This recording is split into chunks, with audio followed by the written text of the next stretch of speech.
buenas tardes, o espero que todo el mundo esté bien, esté sano, con familia. Es una época súper difícil, como ustedes saben, pero estoy súper feliz de estar con ustedes. Me da pena que no les puedo ver las caras, porque yo me imagino que tengo muchas personas que no he visto en mucho tiempo allá escuchando, y gracias por su asistencia. Tengo un montón de nostalgia para ustedes, entonces ya el próximo, la, la próxima Alianza Latina vamos a estar todos juntos, ¿verdad? Entonces, para los que no me conocen, me llamo Alessandra Durshin. Yo voy a trabajar en el área de advocacy para pacientes en el año 2004 con la Sociedad Americana contra el Cáncer. Fui la vicepresidente de Advocacy Global, trabajé con OMS, OPS, el ONU, pero también con gobiernos en diferentes países en América Latina y en Asia y en África. Para mí, el trabajo en América Latina ha sido lo más interesante, porque yo nací en Venezuela, mi papá es venezolano, mi mamá es italiana, y a 6 años mudamos a Brasil, entonces me siento como soy media latina, una gringa latina, como decimos. Entonces, después, en 2013, creo, salí de American Cancer Society y empecé a trabajar como consultora, pero también como advocate individual y con un grupo de colegas. También lanzamos una plataforma de capacitación que se llama Pacientes Unidos.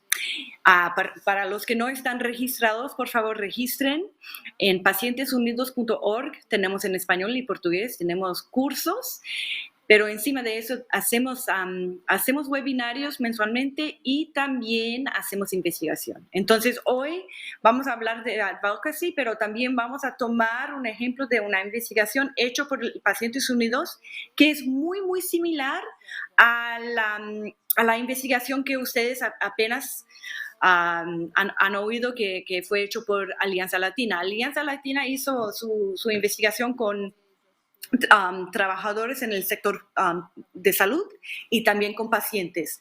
La investigación hecha por Pacientes Unidos fue por grupos de pacientes. En Pacientes Unidos tenemos más que, yo creo que 1,500 diferentes advocates registrados, entonces nosotros hicimos una investigación con ellos. Entonces, y para los que han respondido a la encuesta, muchísimas gracias. Ha sido muy interesante y vamos a entrar un poquito más en eso. Pero realmente lo que queremos hablar hoy son los pasos claves de advocacy para empoderar pacientes en incidencia pública y para buscar soluciones para las personas viviendo con una enfermedad, el público y los tomadores de decisión. Entonces, vamos a mezclar la discusión de la investigación, advocacy, tomando eso como un estudio de caso.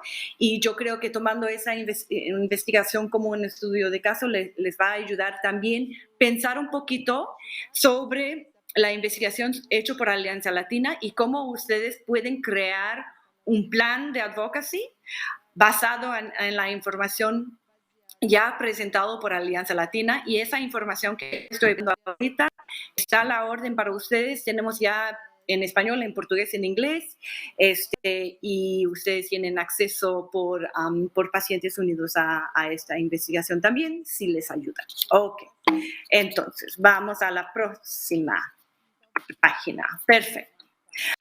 Eso es una definición, porque yo creo que todo el mundo necesita una definición. He visto definiciones mejores, te digo la verdad, pero también he visto definiciones peores de incidencia pública. Es una serie de acciones y actividades realizadas al fin de alcanzar objetivos específicos y metas generales relacionadas con la incidencia pública. Son realizadas por ciudadanos organizados con el fin de lograr cambios en la salud de poblaciones y comunidades. Su objetivo es mejorar un problema, y vamos a entrar muchísimo en esta discusión de qué es un problema político en el área de salud. cuando nosotros estamos haciendo advocacy, necesitamos un plan de advocacy. Los primeros pasos en la creación de un plan de advocacy son seleccionar los problemas, metas y objetivos. Necesitamos datos y los datos ustedes van a tener ahora con esa investigación hecha por Alianza Latina. Identificar las audiencias que les puede ayudar a cambiar el problema, que tomadores de decisión o médicos en hospitales, depende del problema que ustedes identificaron. El plan de advocacy también necesitan mensajes. Nadie se lo puede hacer solo, necesitas colaboradores. Siempre cuando yo trabajé en la Sociedad Americana contra el Cáncer, era una ONG con $1 billón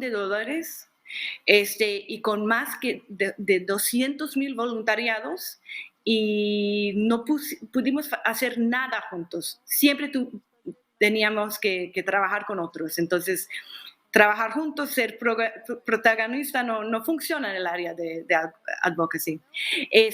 Un plan de advocacy también necesita un cronograma. Tenemos que asegurar que estamos haciendo las cosas en una manera coordinada y con fechas límites, y tenemos que asegurar que hay un plan de acción. Ahora, yo voy a hablar muy rápidamente en la investigación hecha por Pacientes Unidos sobre el impacto de COVID en las organizaciones de pacientes y sus pacientes en América Latina. Fue una investigación cuantitativa hecha por Pacientes Unidos, que es un programa de Catalyst Consulting, que yo soy la presidenta de Catalyst Consulting.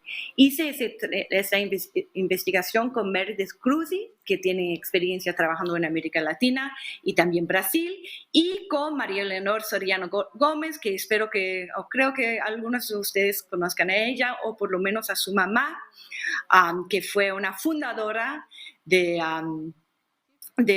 Alianza Latina. Entonces, siempre estamos en la misma familia. Entonces, solo para explicar, en agosto de 2020, Pacientes Unidos hizo una investigación sobre el impacto de COVID-19. Tuvimos 110 organizaciones que respondieron de 18 diferentes países y 9 diferentes patologías, como cáncer, enfermedades cardiovasculares, diabetes, lupus, esclerosis múltiples, trasplantes de órganos, enfermedades raras, artritis y otras enfermedades autoinmunes. Entonces, y con la investigación en total, ustedes pueden ver cuáles países y cuáles enfermedades. Ahora, quisimos saber de los grupos cuál fue el impacto general de COVID en su trabajo. Entonces, 81 de las organizaciones informaron que la pandemia había tenido un efecto moderado o drástico en sus finanzas. Entonces, la mayoría han tenido un impacto negativo, ¿no? 17% expresaron su preocupación por la estabilidad financiera de las mismas, y 93% de las organizaciones de pacientes han cambiado sus planes estratégicos para el 2020, que tiene toda la razón, porque el 2020 es muy diferente que 2019. Entonces, tuvimos que hacer muchísimos cambios en eso, ¿no?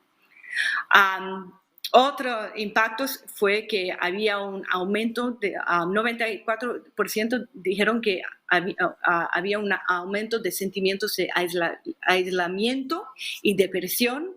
92% dijeron que el miedo de los pacientes ir al hospital para recibir tratamiento fue bien alto, y 92% de los que respondieron había una suspensión de las consultas o cirugías.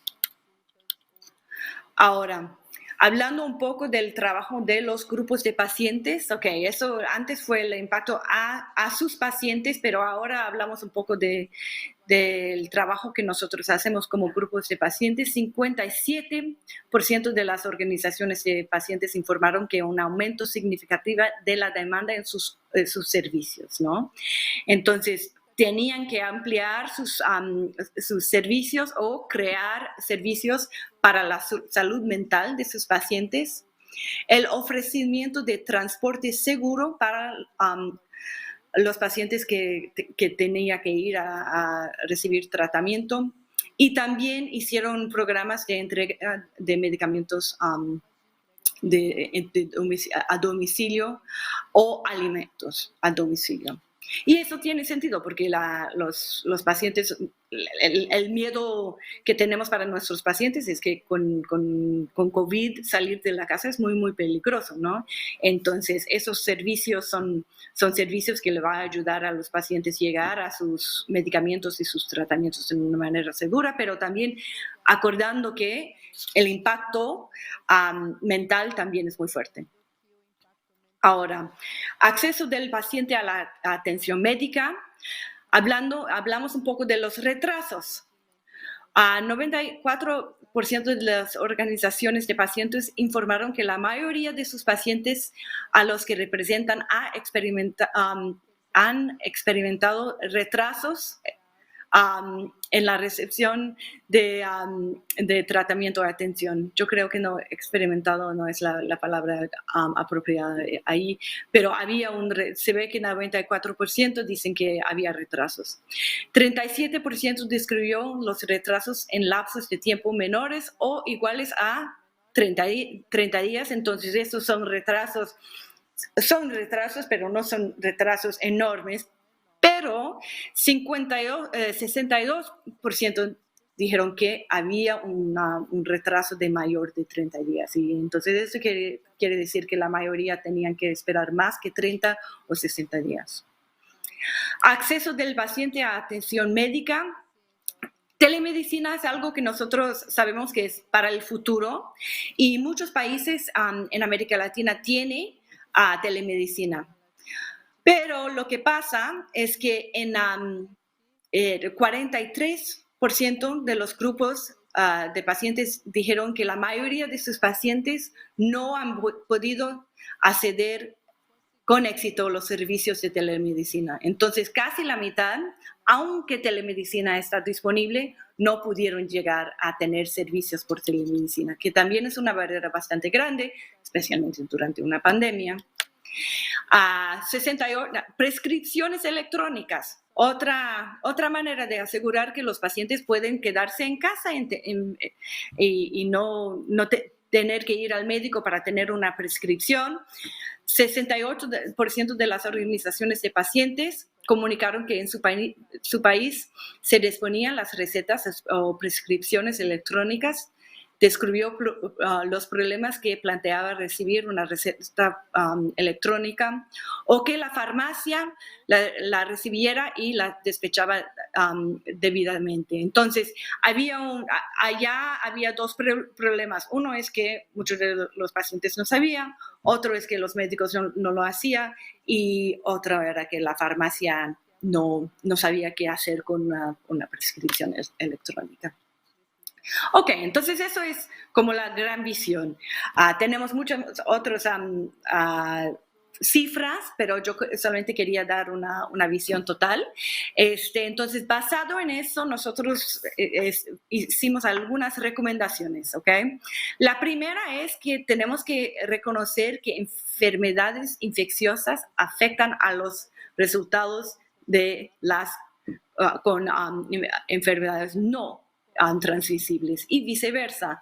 Entonces, normalmente el mundo de salud está dividido entre las personas que trabajan con enfermedades infecciosas, que trabajan muchísimo en el área de prevención y con información a nivel nacional y así.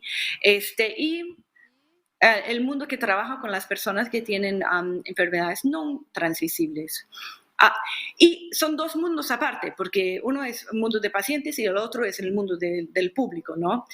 Y se ve que en este ejemplo, una enfermedad infecciosa tiene un efecto muy, muy grande en los que tienen enfermedades no transmisibles y los sistemas de salud deberían ampliar su papel en la prevención de las enfermedades no transmisibles para asegurar que no hay este punto débil cuando hay una pandemia.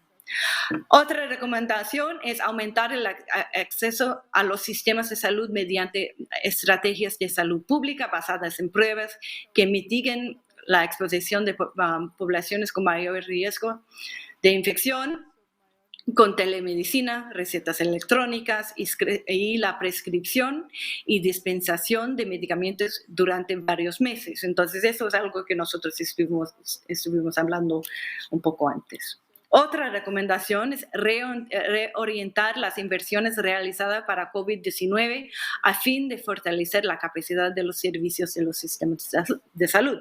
Nosotros sabemos que durante COVID el sistema de salud ha trabajado muchísimo, tiene un rol mucho más importante en el país, pero durante eso también está aprendiendo bastante.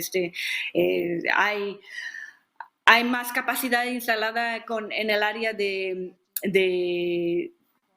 identificar enfermedades, entonces el trabajo de laboratorio ha mejorado, hay sistemas de comunicación más fuertes, hay médicos que ahora están trabajando con mucha más gente y eso también les da una habilidad de hacer más. Entonces pensar un poco de ya cuando termine el COVID-19, cómo podemos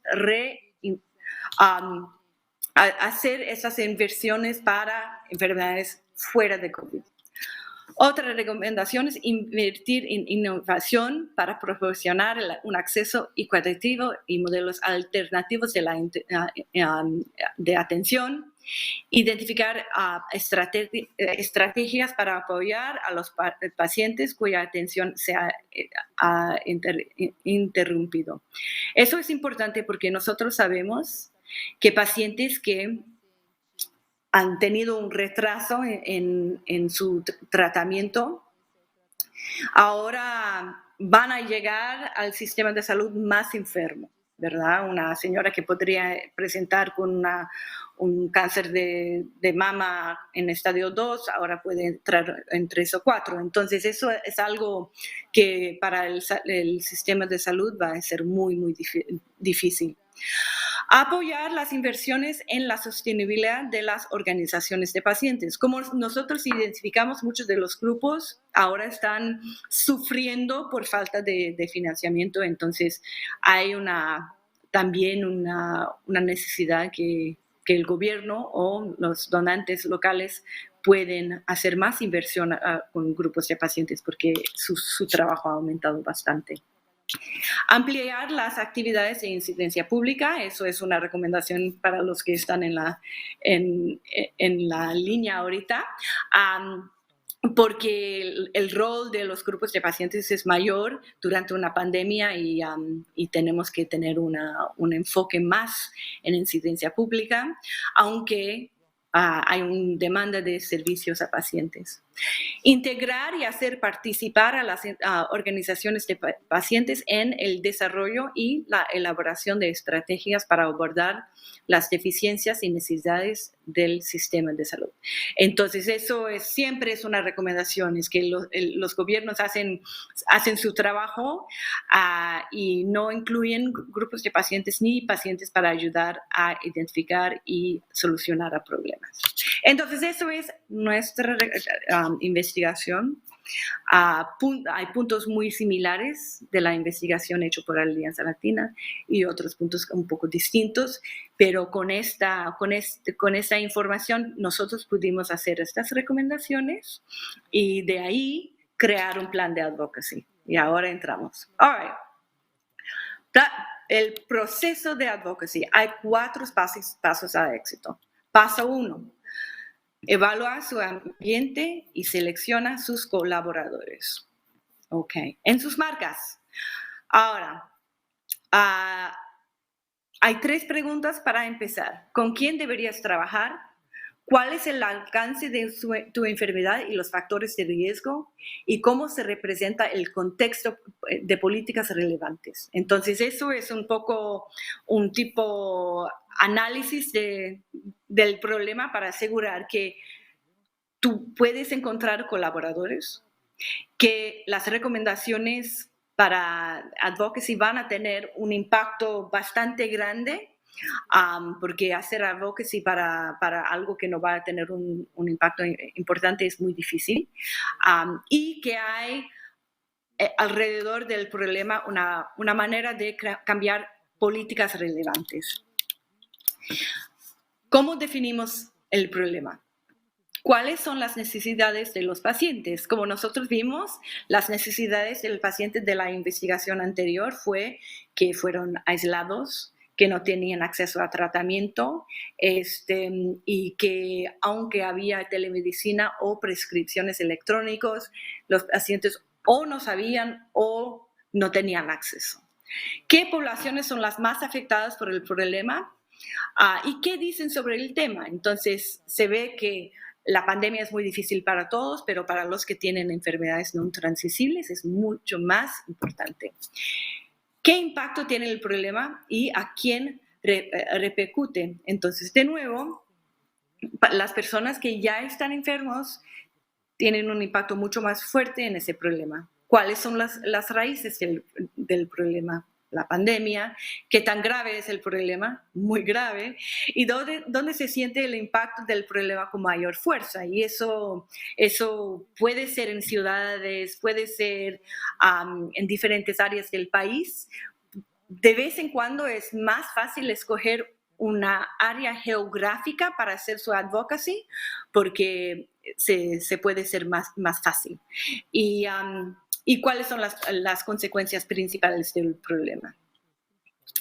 Los 3 principios clave de una cuestión política de salud. Acordamos que para hacer advocacy o para tener una incidencia en salud, en política, tiene que tener una cuestión política. Eso es cómo se define su pedido, digamos. Uno es identificar la raíz del problema, no solamente visibilizar el síntoma. Te doy un ejemplo de eso que creo que nosotros hemos visto. El problema, hablando de cáncer, voy a hablar de cáncer de mama.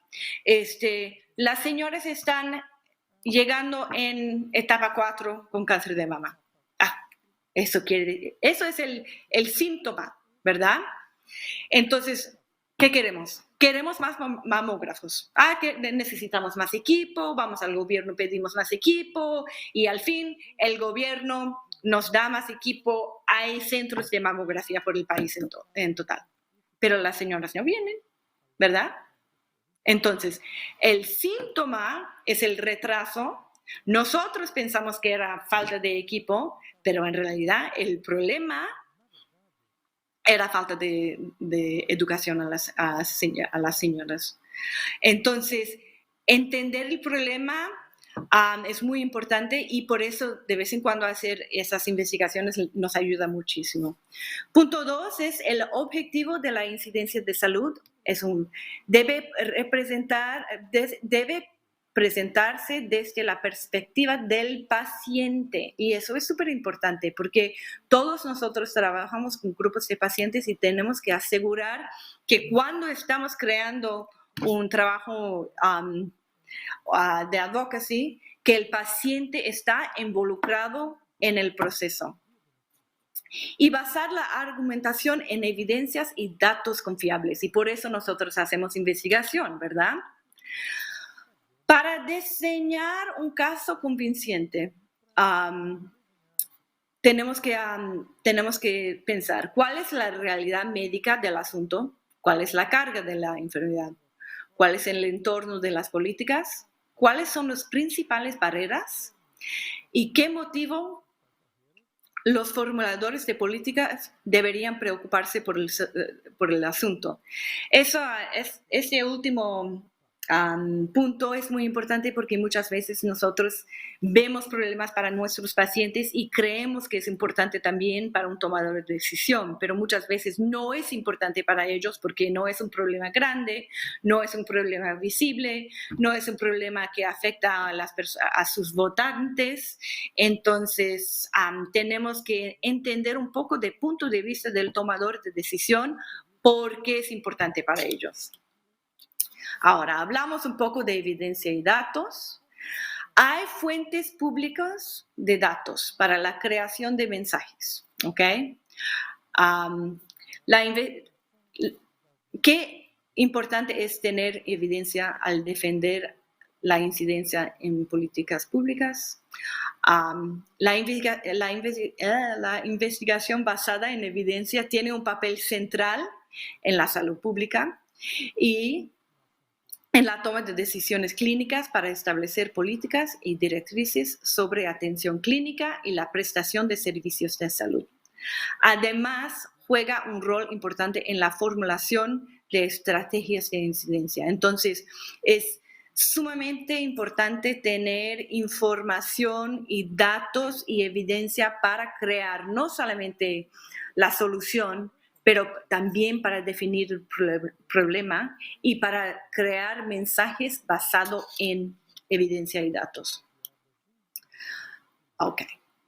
El papel de los datos en la incidencia de políticas son seleccionar un tema, asegurar que los problemas son bases en las necesidades de los pacientes, ilustra el problema, apoya el porqué de la solución presentada, confirma posiciones existentes, amplia el espectro de posibles soluciones, informa, presenta, cambia las percepciones, refuta los mitos que son muy fuertes en el área de salud y demuestra si las políticas están funcionando o no.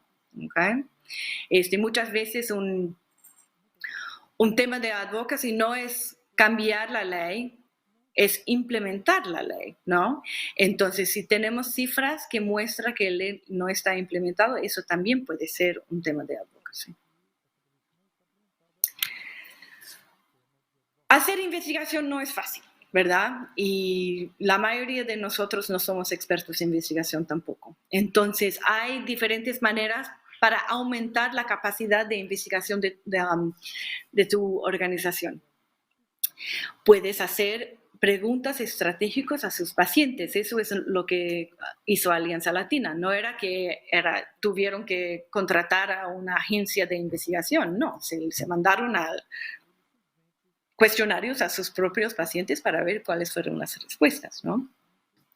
Puede colaborar con universidades o estudiantes. Eso es algo que tenemos que acordar, que cada persona que está estudiando salud pública está buscando una oportunidad para hacer investigación para su tesis. Entonces, pensar un poco con eso. Colaborar con asociaciones profesionales, también asociaciones médicos nos puede ayudar. Y buscar colaboradores por medio de la junta médica o científica de tu organización, si corresponde. Entonces, puede ser en su junta directiva, ustedes tienen una junta médica o científica. Dentro de ahí puede tener también una expertise que ustedes pueden usar o utilizar para investigación también. Muy bien. Paso 2. La definición de estrategia. ¿Listos? Establece tu estrategia. Define tu problemática de incidencia en políticas públicas.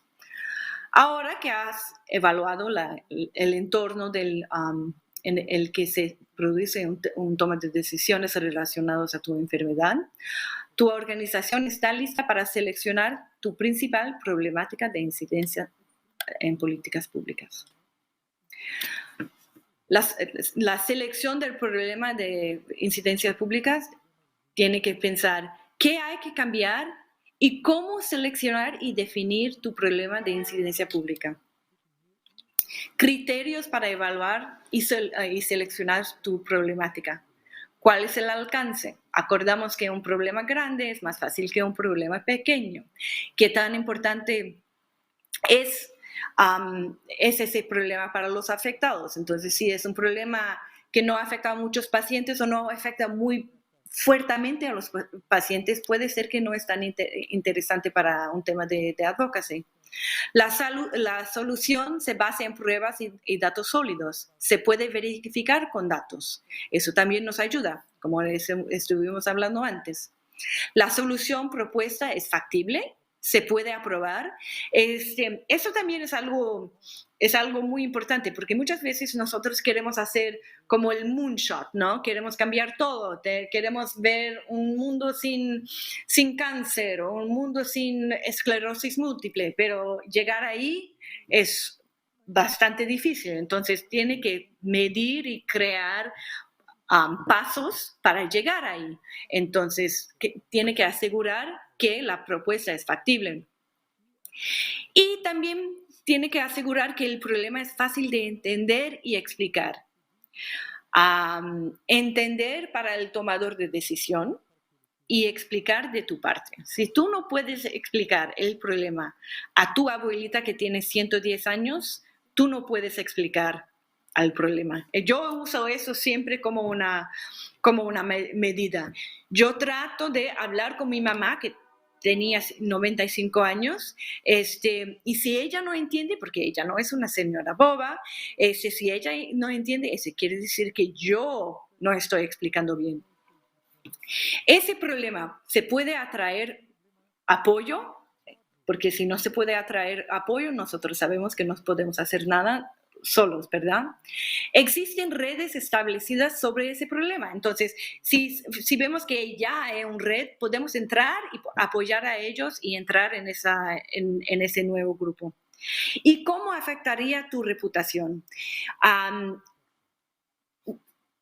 Yo no quiero entrar mucho en ese tema, pero sabemos que en nuestro mundo de salud en América Latina hay bastante influencia de la industria y tenemos que asegurar que cuando nosotros estamos seleccionando una problemática, que estamos seleccionando una problemática importante para los pacientes y no para el donante.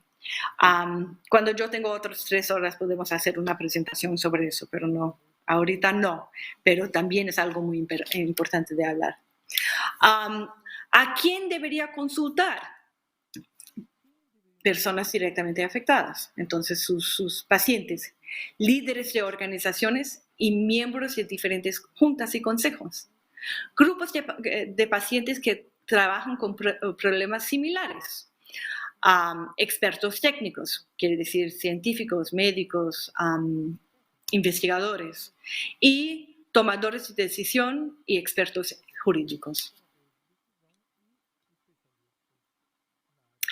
Solamente para destacar un poco, porque yo sé que la investigación hecha por Alianza Latina y también la investigación hecha por Pacientes Unidos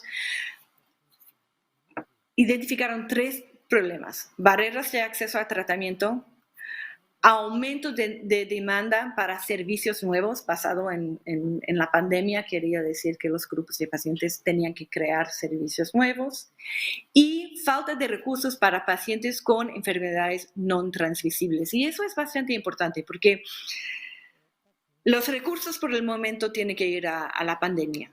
Ya cuando termina la pandemia, y voy a tocar madera, vamos a ver que los ministerios de salud no van a tener dinero. Entonces tenemos que pensar no solamente al crisis que tenemos enfrente, pero también pensamos en 3, 5 años, cuando termine, ¿qué dinero vamos a tener para nuestros pacientes? No tenía mucho dinero antes y sabemos que después también vamos a tener una falta de dinero muy fuerte. Al formular soluciones para la enfermedad en cuestión, recuerda lo siguiente: la persona viviendo una enfermedad siempre es lo más importante, ¿ok? Entonces, tenemos que asegurar que la solución sea relevante para ellos. Y la evidencia es importante. Las soluciones deben basarse en evidencia científica y clínica. Deben estar respaldadas por datos confiables. En otras palabras, la evidencia debe fundamentarse con datos. Ok, entonces hicimos una pequeña lluvia de ideas. Y aquí hay algunos soluciones de las organizaciones de pacientes, ampliar las actividades de incidencia pública de parte de los grupos de pacientes y integrar y hacer participar a las organizaciones de pacientes en la toma de decisión. Entonces, eso es como un listado de puntos de advocacy.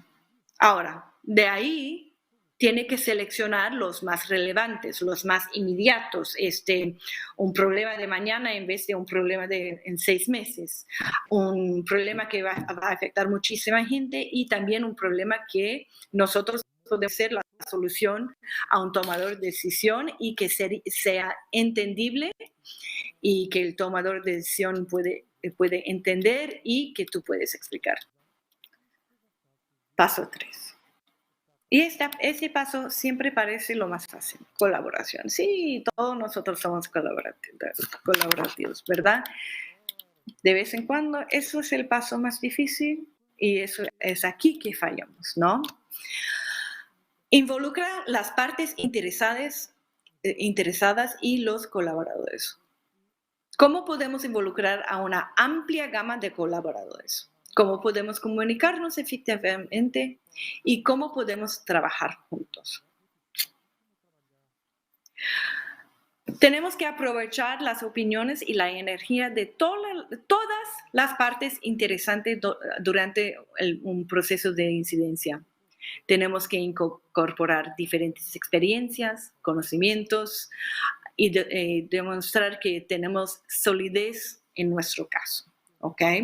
Entonces, hacer una recomendación en incidencia pública, en incidencia política, en salud, tenemos que asegurar que tenemos apoyo del mundo científico, el mundo médico, el mundo de paciente. Entonces, nuestras colaboraciones, muchas veces nosotros trabajamos entre nosotros, ¿no? Trabajamos solamente con otros grupos de pacientes y apoyamos entre nosotros, pero los médicos no están informados, puede ser que serían muy interesados, pero no hemos pedido a ellos para su ayuda. Científicos que pueden ser muy, muy expertos, tampoco nosotros involucramos en el proceso. Entonces, piénsalo un poco fuera de nuestra familia, digamos. Ahora, esos son... Yo, cuando hago un plan de advocacy, yo paso por este listado para asegurar que tengo representantes de cada uno. El primero, claro, son los pacientes o las personas directamente afectadas. Y no tiene que ser solamente pacientes.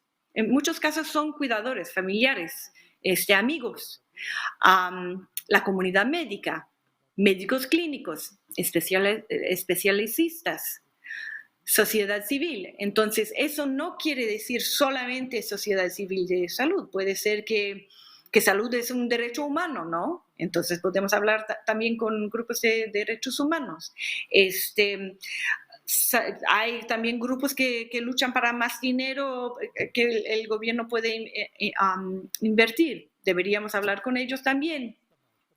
La comunidad de negocios. Eso quiere decir, claro, compañías de farmacéuticas, pero también otros negocios están interesados en tener trabajadores sanos. Entonces, sí hay una manera de ampliar nuestra colaboración con el sector privado también. Y laboratorios de ideas, y eso es algo, sabemos que hay personas que hacen investigación en diferentes temas y muchas veces si nosotros llegamos a ellos nos pueden ayudar con eso también. Paso 4, la acción. Ok. Esa parte yo creo que todos nosotros queremos hacer antes de pasar por los otros pasos. Queremos salir a hacer advocacy inmediato, ¿ok? Lo importante es que si no lo hacemos la tarea, no vamos a poder crear un mensaje buena, no vamos a dirigir el mensaje a las personas apropiadas vamos a hablar solo porque no vamos a tener colaboradores y puede ser que vamos a hablar de algo que no hay evidencia atrás. Entonces, paso 4 es la creación de una campaña de incidencia, la selección de tácticas adecuadas para tu campaña, la creación de un plan de incidencia, la conducción de tus acciones en los medios de comunicación y la comunicación con tomadores de decisión. Ok. ¿Cómo crear tu pedido? Ok. Como nosotros vimos antes, había la investigación que nosotros hicimos, había 6 o 7 diferentes temas que son bastante importantes, pero que puede ser que no podemos pedir para todos, ¿no? ¿Cómo formularías tu pedido de cambio, creación de política pública? Crear y entregar mensajes efectivos es fundamental al momento de solicitar apoyo para tu problema. Entonces, el pedido es muy importante.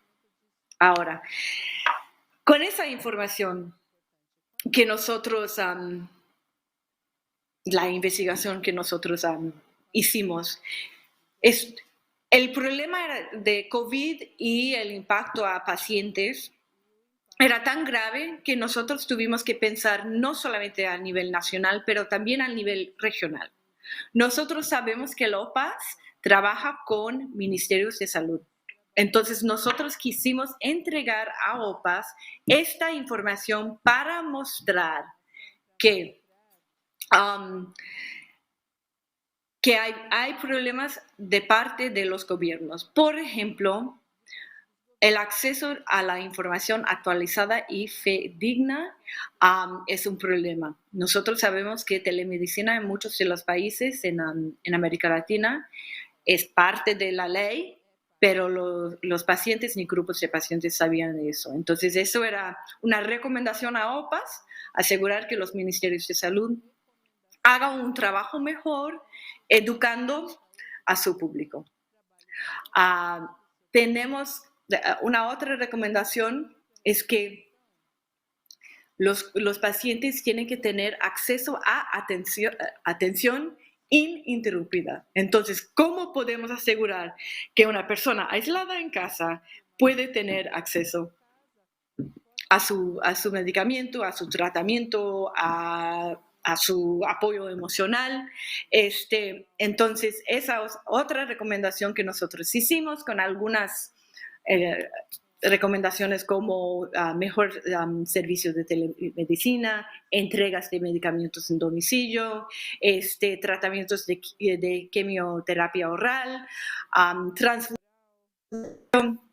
Entonces se ve que hay diferentes tácticas para asegurar que el paciente puede tener acceso a su tratamiento, y tenemos que asegurar que los ministerios de salud sepan que eso es muy importante, y B, si se ve, muchas de las intervenciones no cuestan mucho dinero, lo que cuesta es voluntad política, ¿no? También hay escasez de medicamentos y eso es un problema de logística, y las personas que viven con enfermedades crónicas a menudo enfrentan crisis de ansiedad. Entonces, ya son pacientes entonces eso quiere decir que ya son personas que están confrontando algo muy grave y la ansiedad solamente aumenta con la pandemia. Entonces, apoyo emocional en casa es una otra manera de ayudar a los pacientes que quedan ahí. Acceso a atención asequible. A aquellos pacientes que pierden la seguridad médica y social por razones de despidos laborales deben ser capaces de recibir atención inmediata por parte de las instituciones de salud del Estado. Eso es un problema bastante grave porque ya mucha gente están perdiendo su trabajo, y para muchas de esas personas que están perdiendo su trabajo están perdiendo también su acceso a seguro médico. Acceso a atención segura y apropiada. Pacientes, cuidadores y proveedores de salud deben tener acceso a equipos de protección adecuada que les permita evitar la infección, como mascarillas, digamos. Pues, pasamos una época muy, muy fuerte que nadie tenía mascarilla y eso para un paciente es algo sumamente grave. Entonces, eso es otra recomendación hecha por OPAS, es asegurar que equipo de protección está adecuado para pacientes en nuestros países. ¿Ok? Entonces, esos 4 puntos que nosotros estuvimos hablando con OPAS, pusimos en una carta, mandamos a OPAS, tuvimos algunas reuniones con OPAS, pero también hicimos una campaña en medios sociales por change.org, que change.org es una manera de generar firmas. Todos los grupos que respondieron a la encuesta de Pacientes Unidos también pusieron su nombre en esa carta. Tenemos influencers, blogueros también que están hablando del tema y otros grupos de pacientes están trabajando en campañas de medios sociales para apoyar a estos 4 mensajes que hemos mandado a OPAS. ¿Ok? Ahora, ahora voy a hablar de la campaña, pero no es de nuestra campaña, es más como teórico. ¿Ok? Una campaña de incidencia en políticas públicas consiste en una serie de acciones y actividades cuyo propósito es alcanzar los objetivos. ¿Ok?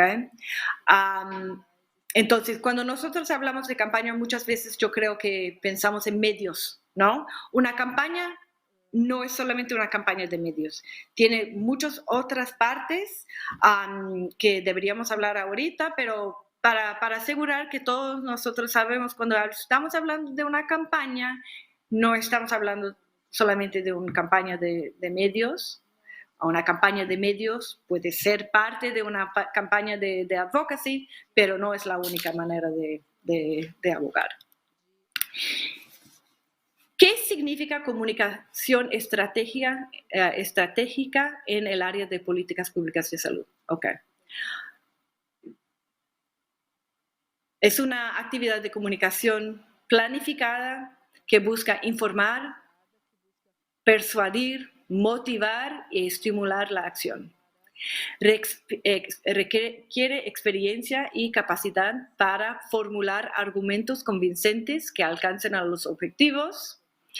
Considera las características de la audiencia, ¿ok? Y eso es también algo que vamos a hablar un poco más tarde, pero es sumamente importante.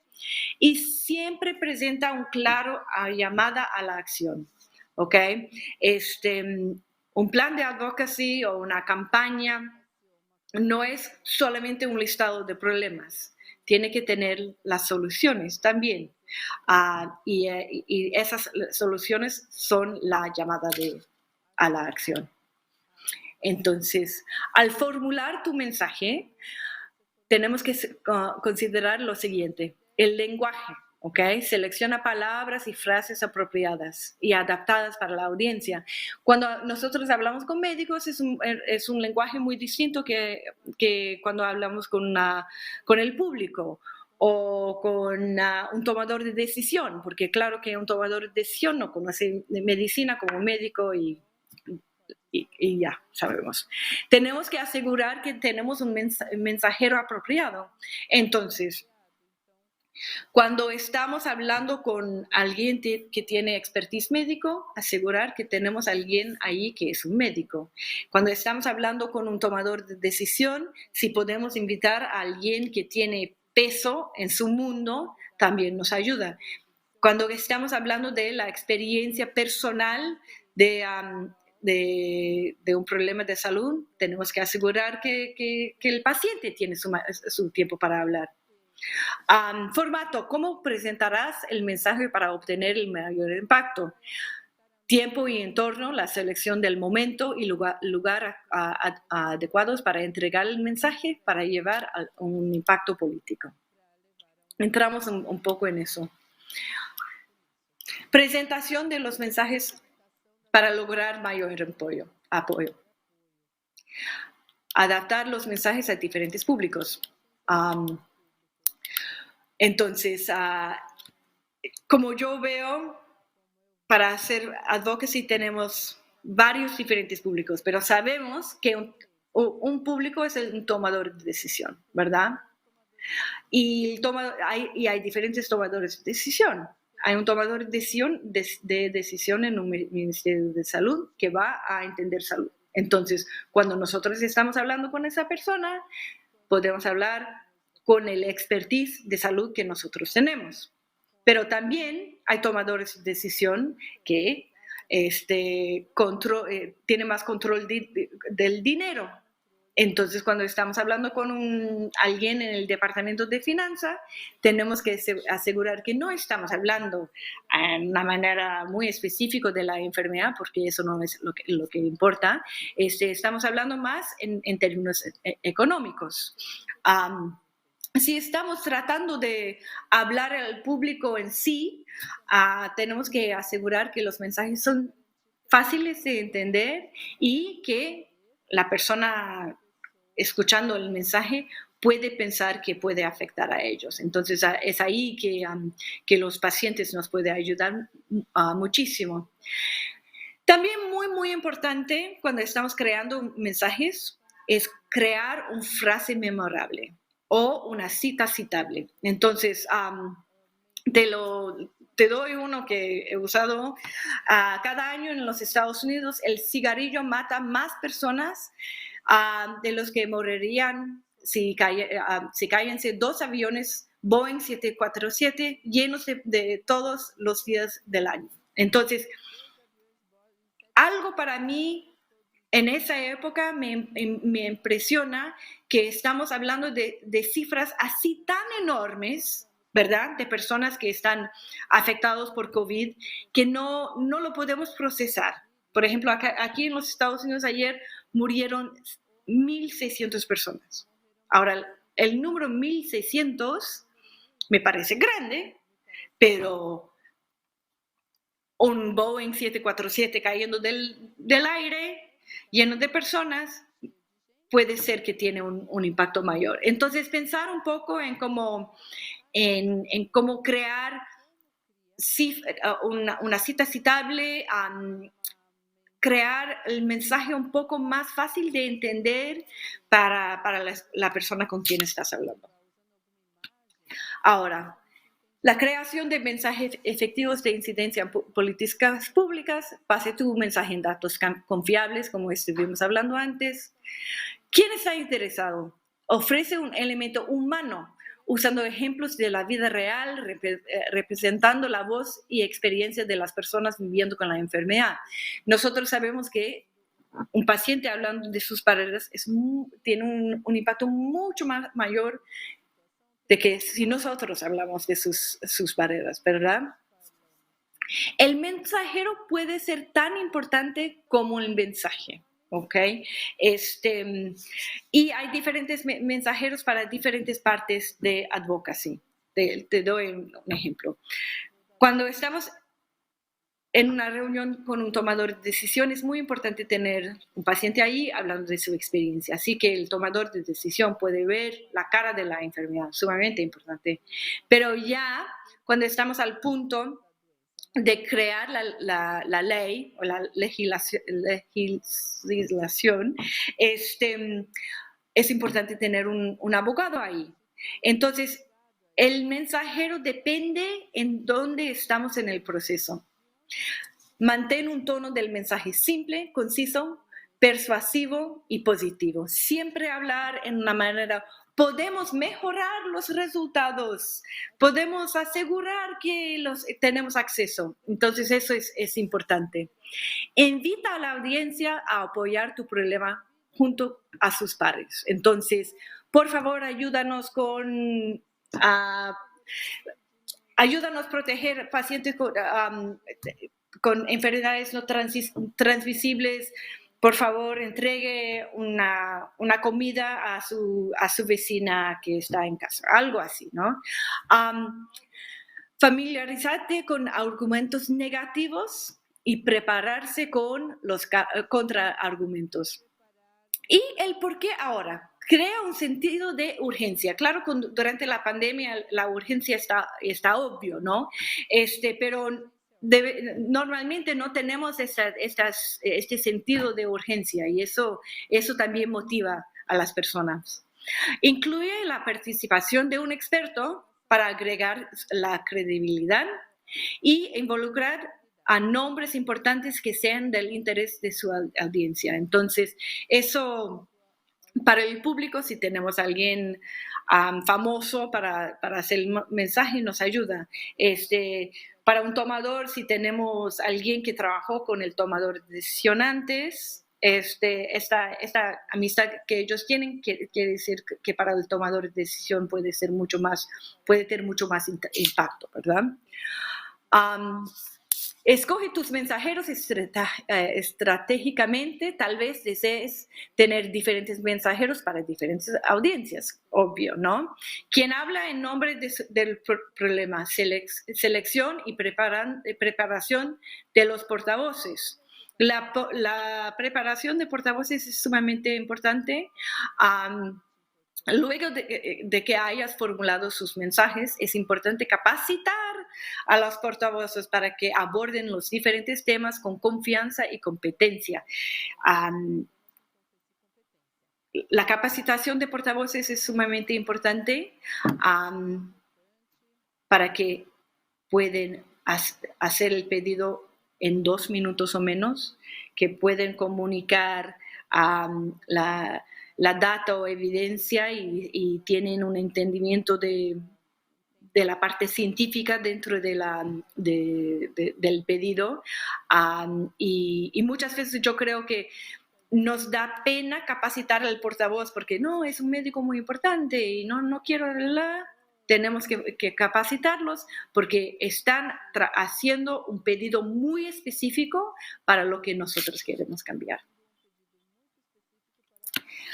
Tenemos que asegurar, y yo creo que yo puse esta lámina, pero no, para el grupo aquí no creo que vamos a tener ese problema. Tenemos que asegurar que hay la participación de las personas viviendo con una enfermedad, poniéndole un rostro a la causa, dándole voz a las personas afectadas por la enfermedad y los factores de riesgo. Al compartir sus experiencias, a las personas afectadas por la enfermedad aportan el factor humano a la comunicación con los tomadores de decisión involucrados en estos complejos problemas sociales. Pueden ser modelos a seguir para otras personas afectadas por diferentes enfermedades. Muchas veces tener la primera persona hablando de su enfermedad le da confianza a otra persona, porque es una manera de dar esperanza y también confrontar la estigma de muchas de las enfermedades con cuales nosotros trabajamos. Y tener un paciente hablando agrega credibilidad a tus esfuerzos para la incidencia en políticas públicas. Finalmente, última lámina, tenemos que ser un buen oyente. Tenemos que tener la habilidad de proporcionar información adicional. Tenemos que responder a la oposición con respeto. Tenemos que crear relaciones duraderas. Tenemos que hacer seguimiento a reuniones.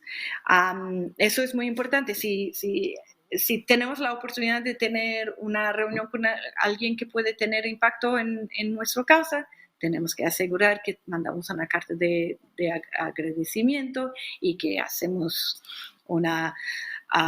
y ofrecemos cualquier información adicional. Tenemos que evaluar y monitorear el proceso también. Y cada vez que tenemos una reunión, tenemos que agradecer a la persona por su tiempo. Ahora, yo sé que hablé muy rápidamente. Ahora tenemos tiempo para preguntas, para ponerlos en la parte de chat.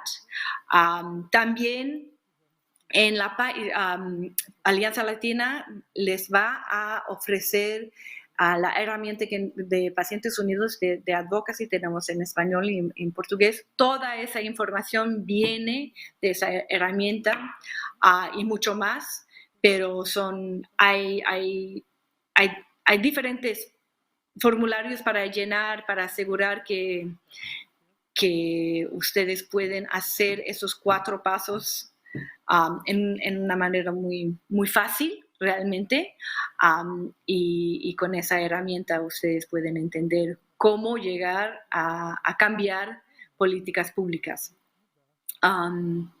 Y también en la página de Pacientes Unidos, o quizás Alianza Latina les va a compartir, tenemos la investigación total que nosotros hicimos, que ustedes llenaron la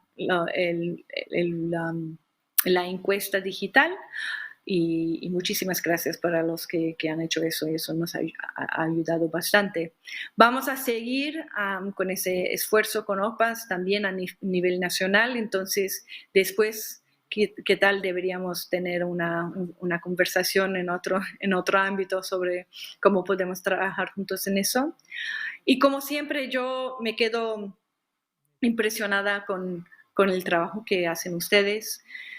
En tiempos normales, el trabajo que ustedes hacen es impresionante y ahora durante la pandemia no lo puedo creer, no lo puedo imaginar lo que ustedes están viendo día tras día y les agradezco porque yo sé que ustedes normalmente no tienen la fortuna de un agradecimiento por todo el trabajo que ustedes hacen y entonces para mí es muy importante agradecerles por todo lo que haces.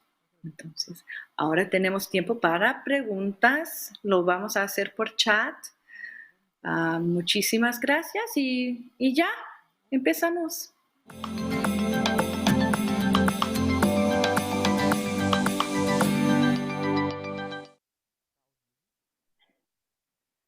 Hola.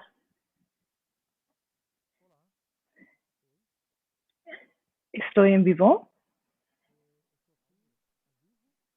Está, ok. Entonces, disculpa a todos porque eso fue súper rápido y veo que había mucha información con poco, mucha información con poco tiempo para revisar. Entonces, yo tengo algunas preguntas aquí. Voy a quitar mis micrófonos. Estoy oyendo en la traducción. Ok, gracias de nuevo.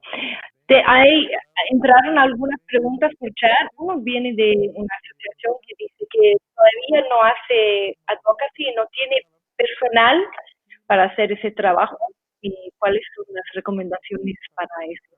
Entonces tenemos que recordar que nosotros somos organizaciones para pacientes. Claro que es mejor si tenemos un equipo para advocacy, pero el líder de la organización y también los pacientes líderes pueden ser un equipo de advocacy. Lo más importante es tener un plan.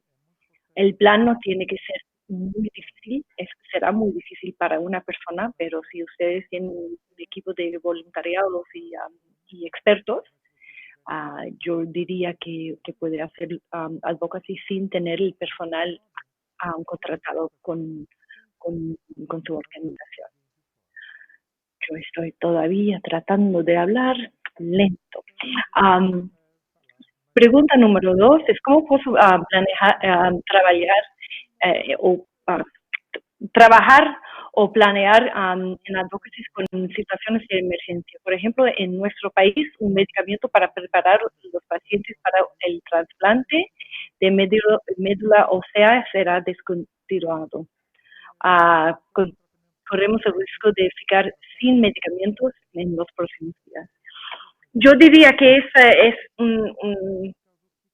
es una emergencia, ¿no? Entonces, para un acto de advocacy, ustedes ya tienen urgencia, que muchas veces es lo que nosotros estamos faltando. Entonces, lo que tendrá que hacer es comunicar la urgencia También ustedes tienen pacientes que son afectados por la falta de la medicación, entonces ustedes tienen que crear un ámbito para que ellos puedan hablar al público o hablar con tomadores de decisión. Sería muy importante entender dónde está la barrera, así para crear recomendaciones de cómo corregir esta situación que ustedes están viendo en su país. Y en cierto sentido, ustedes tienen el beneficio de que hay intereses económicos para tener ese tratamiento. Entonces, quiere decir que las personas en las farmacias, que médicos, hay personas de industria que están interesados en ese tema también. Entonces, yo crearía un equipo, un task force, un tipo de grupo de trabajo con diferentes partes de la sociedad que están interesados en ese tema, pero la persona que siempre tiene la cara al público y los medios y con los tomadores de decisión tiene que ser un paciente, y la urgencia quiere decir que ustedes tienen que empezar ya con ese trabajo. Pregunta número 3. Frente a COVID, las pautas relacionadas a la pandemia fueran priorizadas en la toma de decisión. Yo estoy leyendo en portugués tratando de hacer la traducción. Entonces, lo que tenemos que saber es que lo que tenemos que tener es la continuidad de comunicación y cómo es que podemos tener continuación del mensaje y también del trabajo durante COVID, especialmente en el tema de cáncer. Yo creo que la realidad de la situación, y es una realidad que estamos viviendo en el mundo entero, es que hay personas que están faltando sus tratamientos ahora. Vamos a tener un retraso de diagnosis y vamos a tener un gran hueco en el tratamiento de cáncer. Entonces, es un problema grave, es un problema mundial y yo creo que en 12 o 18 meses vamos a ver el impacto total. Y lo importante es asegurar que cuando estamos hablando con los tomadores de decisión, es que hacemos un esfuerzo para asegurar que ellos entienden que el mundo no ha parado, que los que ya están enfermos todavía siguen siendo enfermos, y tener algunas recomendaciones para cómo los pacientes con cáncer pueden acceder al tratamiento de una manera más fácil y rápido, más fácil para el paciente, pero también para el sistema. Cómo es que, qué servicios necesitan los pacientes con cáncer durante esa época de COVID para que ellos puedan quedarse en casa, y también darle una idea al tomador de decisión de la ola que va a venir ya cuando termina COVID y vamos a tener a muchos pacientes con cáncer que están llegando tarde. Entonces, si ustedes entran en una reunión con recomendaciones fáciles, recomendaciones tácticas, y también con esa urgencia de que vamos a ver esa ola entre poco, los tomadores de decisión por lo menos van a saber cómo confrontar el problema. Y yo creo que la investigación hecha por la Alianza Latina es excelente y muestra muchísimo de parte de los pacientes y las barreras que ellos están confrontando. Entonces, usando esta investigación también le puede ayudar a hacer estos argumentos para los tomadores de decisión. Entonces, ustedes tienen la evidencia, ustedes tienen los portavoces, y ustedes tienen las recomendaciones para los tomadores de decisión. Entonces, allá es la masa para hacer un buen esfuerzo de advocacia. La última pregunta es, tenemos problemas similares en la región en América Latina. ¿Cómo podríamos trabajar en red para dar mayor visibilidad a nuestras causas para mejorar el acceso a la salud de los pacientes que representamos en nuestras asociaciones? Bueno, yo creo que Alianza Latina es un buen ejemplo de eso. Yo creo que Alianza Latina, en experiencia, ha hecho un muy buen trabajo de capacitar, pero también para crear un ambiente de, de discurso y de compartir experiencias.